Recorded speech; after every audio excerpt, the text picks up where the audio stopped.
नमस्कार, जय हिंद। दोस्तों, आपको बताया गया है कि प्रैक्टिस सेट पेपर आप जितना ज़्यादा लगाओगे ना, उतना आपकी स्पीड सुधरेगी पहली बात तो, और आपका एग्ज़ाम का डर ख़त्म होगा। हमारे चैनल पर आपको जीके के प्रैक्टिस सेट पेपर रोज़ मिलते हैं, रोज़ शाम को 6 बजे। दोस्तों, यहाँ पर 30 प्रश्न हैं और कोशिश करना है कि 10 प्रश्न सही करो। कहीं से भी पढ़ाई करते हो, किसी कोचिंग से, यूट्यूब से, किसी किताब से, कोशिश करना सिर्फ 10 से 15 क्वेश्चन सही करने का। सिलेक्टेड क्वेश्चन है, तो वीडियो को सभी मिलकर कर दो लाइक और करते हैं स्टार्ट। पहला प्रश्न है कि धूल प्रदूषण रोकने के लिए इनमें से कौन सा वृक्ष जो है उपयुक्त है। तो धूल प्रदूषण रोकने के लिए यदि हम लगाना चाहें, धूल प्रदूषण को रोकना चाहें, तो यहाँ पर आपको जो वृक्ष दिए गए हैं, राइट आंसर हो जाएगा नीम का वृक्ष। ऑप्शन नंबर बी, नीम प्रश्न के लिए बिल्कुल सही आंसर हो जाएगा। अगला क्वेश्चन देखिए, वैश्विक तापन के फलस्वरूप क्या हो सकता है। यदि मान चलिए पूरे विश्व का टेम्परेचर बढ़ जाए तो क्या हो सकता है। तो वैश्विक तापन के फलस्वरूप यदि टेम्परेचर बढ़ेगा तो जो बड़े बड़े ग्लेशियर हैं वो पिघलेंगे और उसके परिणाम स्वरूप समुद्र का पानी ऊपर उठेगा और तट रेखा में परिवर्तन हो जाएगा। तट रेखा में परिवर्तन हो जाएगा। ऑप्शन नंबर बी यहाँ पर राइट आंसर हो जाएगा। अगला क्वेश्चन देखिए, अगले क्वेश्चन में आपसे पूछा गया है कि मानव जनित पर्यावरण प्रदूषण क्या कहलाते हैं। तो मानव के द्वारा जो पर्यावरण प्रदूषण होता है उसको क्या नाम दिया गया है। तो उसको कहा जाता है परजैविक प्रदूषण। ऑप्शन नंबर सी, परजैविक पर्यावरण प्रदूषण, ये मानव जनित पर्यावरण प्रदूषण है। ऑप्शन नंबर सी परजैविक राइट आंसर है। अगला क्वेश्चन है कि ऊर्जा के किस रूप में प्रदूषण की समस्या नहीं होती। ऐसा कौन सी एनर्जी है जिसमें पॉल्यूशन नहीं होता, समस्या नहीं होती।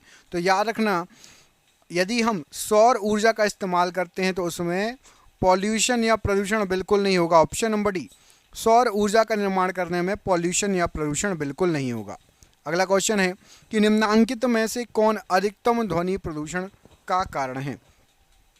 यहाँ पर आपको कुछ चीज़ें दी गई हैं कि जेट इंजन यदि उड़ान भरे, पॉप संगीत कोई गाए या निर्वाचन सभाएं हों, इनमें से ध्वनि प्रदूषण सबसे ज़्यादा किस में होगा।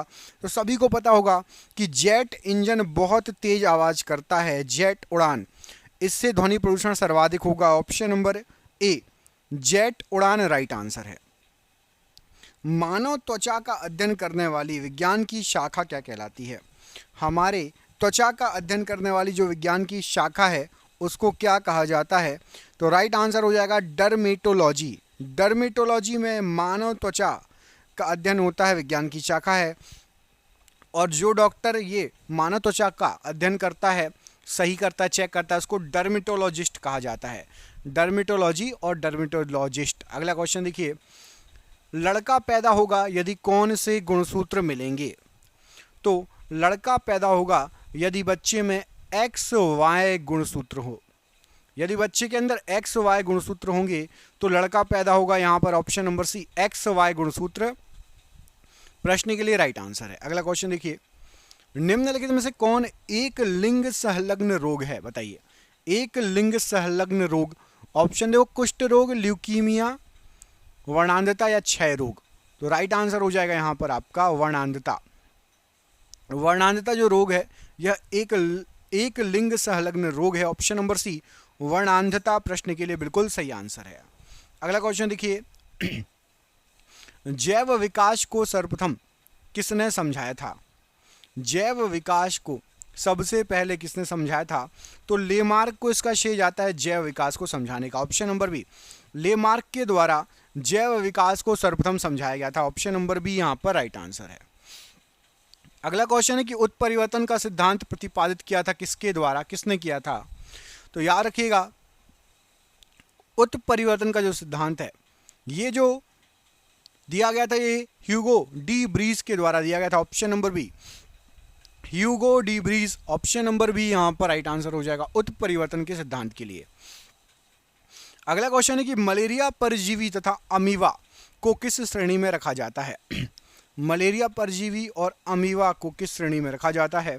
तो इनको रखा जाता है प्रोटोजोआ श्रेणी में। ऑप्शन नंबर ए, मलेरिया परजीवी और अमीबा ये प्रोटोजोआ की श्रेणी में आते हैं। Option number A, protozoa right answer हो जाएगा प्रश्न के लिए। अगला क्वेश्चन है कि चप्पल की आकृति का जंतु कौन सा है। जिस प्रकार की चप्पल की आकृति होती है, कौन सा जंतु है ऐसा। तो राइट आंसर हो जाएगा पैरामीशियम। पैरामीशियम जो जंतु है ये चप्पल की आकृति का होता है, option number A paramecium right answer है। अगला क्वेश्चन है कि कालाजार उत्पन्न करने वाला प्रोटोजोआ कौन सा है? कालाजार उत्पन्न करने वाला प्रोटोजोआ, तो याद रखिएगा कालाजार प्रोटोजोआ जो है वो है आपका लिशमेनिया। ये कालाजार उत्पन्न करता है, ऑप्शन नंबर डी लिशमेनिया कालाजार उत्पन्न करने वाला प्रोटोजोआ है। कीटों में कितनी जोड़ी टांगें पाई जाती हैं? जो कीट होते हैं, कीड़े होते हैं, उनमें कितनी जोड़ी टांगें पाई जाती हैं? तो राइट आंसर हो जाएगा इसका कि 3 जोड़ी टांगें पाई जाती हैं कीटों में, कीड़ों में 3 जोड़ी टांगें, ऑप्शन नंबर सी। बिच्छू का विष कहाँ पर होता है? पैरों में, डंक में, मुंह में या हाथ में? तो जो बिच्छू होता है उसका जो विष होता है, हम सभी ने पढ़ा है, बिच्छू का विष होता है किसमें? तो बिच्छू का विष होता है डंक में, ऑप्शन नंबर यहाँ पर भी डंक राइट आंसर हो जाएगा बिच्छू के विष के लिए। अगला क्वेश्चन है कि निद्रा रोग फैलाती है इनमें से कौन? किसके काटने से निद्रा रोग हो जाएगा? तो यहाँ पर आपका जो ऑप्शन दिया है राइट आंसर हो जाएगा आपका सीसी मक्खी। यदि आपको काट ले तो निद्रा रोग हो जाएगा, ऑप्शन नंबर ए। सीसी मक्खी यदि काट ले तो निद्रा रोग हो जाएगा, ऑप्शन नंबर ए यहाँ पर राइट आंसर है। तारा मछली निम्नलिखित में से किस संघ का प्राणी है? स्टार फिश जिसको बोलते हैं तारा मछली हिंदी में, तो स्टार फिश जो है आपका यहाँ पर जो ऑप्शन दिए गए हैं वे है आपकी एकाइनोडर्मेटा। एकाइनोडर्मेटा संघ की प्राणी है तारा मछली, जिसको आप स्टार फिश बोलते हो इंग्लिश में। निम्न में से कौन मानव मात्र के लिए उपयोगी नहीं है? मानव के लिए उपयोगी कौन नहीं है? मधुमक्खी, रेशम का कीड़ा, फीताकृमि या केचुआ? तो मानव के लिए उपयोगी नहीं है पूछा गया है, तो फीताकृमि का कोई भी उपयोग नहीं है मानव के लिए। बाकी मधुमक्खी का भी उपयोग है, रेशम के कीड़े का भी है और केंचुए का भी है। अगला क्वेश्चन, जेली फिश के नाम से जाना जाता है इनमें से क्या? जेली फिश के नाम से क्या जाना जाता है? तो जेली फिश को कहा जाता है आपका ओरिलिया। ओरिलिया को जेली फिश के नाम से जाना जाता है, Aurelia, option number C jellyfish के नाम से जाना जाता है। प्रश्न के लिए बिल्कुल सही आंसर हो जाएगा। अगला प्रश्न है कि मेढक का लार्वा जो है, मेढक का लार्वा क्या कहलाता है? बहुत बार पूछा गया क्वेश्चन, स्टार लगा लो उसको। तो याद रखना मेढक का जो लार्वा है उसको कहा जाता है टेडपोल, ऑप्शन नंबर ए में लिखा है टेडपोल। टेडपोल जो है ये मेढक का लार्वा है, option number A tadpole right answer हो जाएगा मेढक के लार्वा के लिए। अगला प्रश्न है कि शीत रक्तीय प्राणी कौन सा है? ठंडे खून का प्राणी इनमें से कौन सा है? ऑप्शन देखिए मछली, छिपकली, मेढक या फिर ये सभी ठंडे खून का प्राणी। तो याद रखना यहाँ पर आपको जो ऑप्शन दिए गए हैं ये सभी जो हैं ये ठंडे खून के प्राणी हैं, शीत रक्तीय प्राणी है, ऑप्शन नंबर डी। मछली, छिपकली और मेढक ये सभी शीत रक्तीय प्राणी कहलाते हैं। समुद्री सर्प को क्या कहा जाता है? समुद्री सांप को कौन सी, मतलब याद रखना समुद्री सांप नहीं, उसका नाम है समुद्री सर्प, लेकिन वो है मछली। और समुद्री सर्प जो है उसको डेविल फिश कहा जाता है, ऑप्शन नंबर सी। समुद्री सर्प को डेविल फिश कहा जाता है, option number C devil fish right answer है। सर्प में मध्य कर्ण नहीं होता तो वे ध्वनि कैसे सुनते हैं? बताइए। सर्प में, सांपों में मध्य कर्ण नहीं होता तो वो ध्वनि कैसे सुनते हैं? तो सांप जो है, सर्प जो है, ये अपनी त्वचा से ध्वनि सुनते हैं, ऑप्शन नंबर सी। त्वचा से, कंपन से ध्वनि सुनते हैं, ऑप्शन नंबर सी यहाँ पर राइट आंसर है। मेढक में फर्टिलाइजेशन की प्रकृति होती है कैसी? मेढक में जो फर्टिलाइजेशन होता है वह कैसा फर्टिलाइजेशन होता है? क्या हो जाएगा सही आंसर? तो याद रखिएगा मेढक में बाह्य फर्टिलाइजेशन होता है, ऑप्शन नंबर ए बाह्य फर्टिलाइजेशन होता है मेढक के अंदर।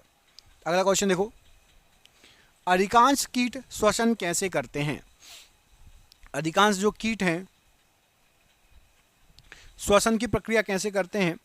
तो वातक तंत्र के द्वारा अधिकांश कीड़े श्वसन की प्रक्रिया करते हैं, ऑप्शन नंबर बी वातक तंत्र के द्वारा श्वसन की प्रक्रिया होती है कीटों में। तालाबों और कुओं में निम्नलिखित में से किस एक को छोड़ने से मच्छरों को नियंत्रित किया जा सकता है?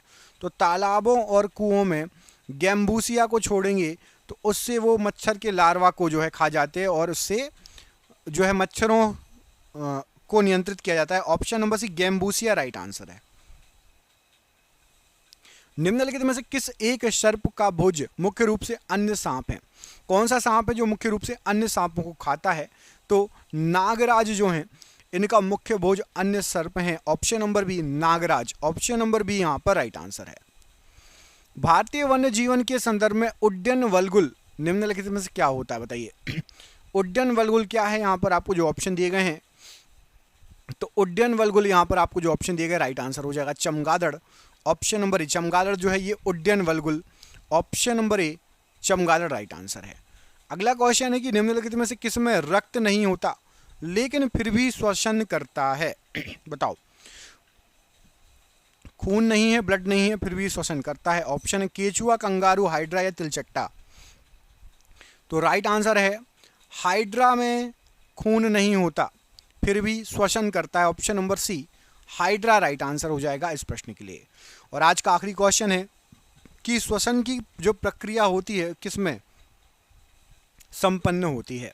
यहां पर आपको जो ऑप्शन दिए गए हैं उसमें से श्वसन की प्रक्रिया किसमें संपन्न होती है? तो राइट आंसर हो जाएगा माइटोकॉन्ड्रिया में श्वसन की प्रक्रिया संपन्न होती है। ऑप्शन नंबर डी माइटोकॉन्ड्रिया में श्वसन की प्रक्रिया संपन्न होती है।